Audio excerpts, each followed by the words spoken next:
O gospodovalnem galebu. Nekoč je v majhnem obmorskem mestu živel galeb, ki je bil strašno gospodovalen. Hud strah je vzbujal že z ostrim pogledom prek kljuna. Ko pa je začel ukazovati in odrejati, kaj mora kdo storiti, so se tresle hlače še mesarjevemu rottweilerju, ki je prihajal na pomol strašit turiste. Hoj, ti, pas tam, je reklo iz zraka nad pasjo glavo, da se je rottweiler kar zdrznil. Galeb je pristal nedaleč stran in se osorno zasrepel v psa. Kaj se spet klatiš naokrog? Ali nisem rekel, da te ne želim več videti? S temi besedami je gospodovalni ptič naredil 2 koraka proti psu. Ti si pa spet tu! Rottweiler se je neodločno ozrl naokrog in sedel. Si gluh? Je siknil galeb in stopil še 2 koraka naprej. Marš domov! Rottweiler je pomislil na prednike, zbral v svoj pogum in grozeče zalajal. V restavraciji na pomolu je zajokal dojenček. Ga, ga, ga, cmevk, cmevk, je rekel galeb. Sem se že podelal. Če ne izgineš v pol minute, ti bo strašno žal. Čreva ti bom spustil.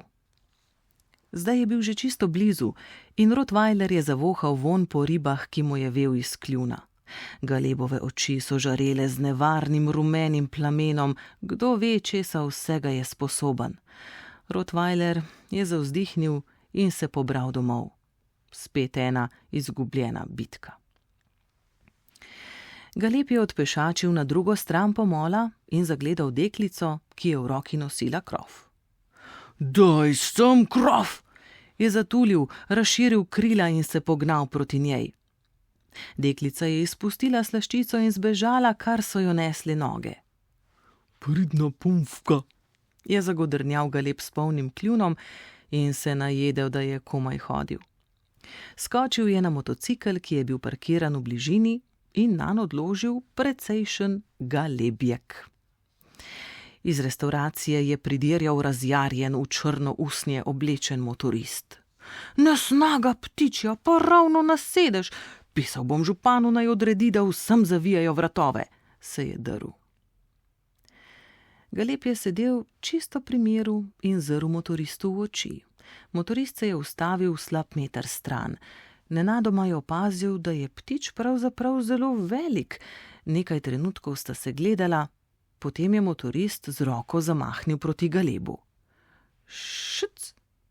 Ha, ha, ha, se je zasmejal galeb. Je to vse, kar zmoreš? Aha! Strašen jopič, strašne hlače, strašni kavbojski škornji. Kaj, če bi ti malo naluknjal čelado? Nimaš čelade, potem pa glavo. Motorist je stopil korak nazaj. Se je drl galeb čedalje glasneje. Luknja v glavi, luknja v roki. Ha! Ob tem je s kljunom razbil zvratno ogledalo in odtrgal kos usnjene prevleke sedeža. Za spomin! Ha! Je zavpil in odletel. Poletel je domov. Domoval je na vrhu strme pečine, precej daleč stran od drugih galebov. Ko je pristal pred vrati, si je malce počesal perje, potem pa previdno potrkal. Ja, se je zaslišalo iz notranjosti. Galeb je počasi vstopil in se vljudno priklonil. Oprosti, lepči, ker sem pozen, je rekel ponižno. Izgubil sem občutek za čas. Ti bom že dala občutek za čas, je zakričala njegova družica in zgrabila za metlo. Če rečem, da je kosilo ob 12, potem je ob 12 in ne 10 minut čez. Z metlo je zamahnila proti njemu. Saj vem, da si se spet zapletel s tistim psom, kar pozabi na sardele, ampak pomiješ pa lahko. Galeb je pohlevno stopil k pomivalnemu koritu. Pa odnesi smeti in ne stopaj mi po čistih tleh s temi umazanimi plavutmi. Ni zmanjkalo ukazov njegovi izvoljenki. Potem pa marš ven in nalovi rib za jutrišnji zajtrk. Galeb je tiho pomil umazano posodo in odnesel smeti. Po končanem delu se je hotel za hip spočiti v naslanjaču. Kje so ribe? Je reklo iz sosednje sobe takoj, ko se je dotaknil stola. Galeb je vzdihnil, vstal in odletel proti pomolu. Vse je bilo tiho in prazno.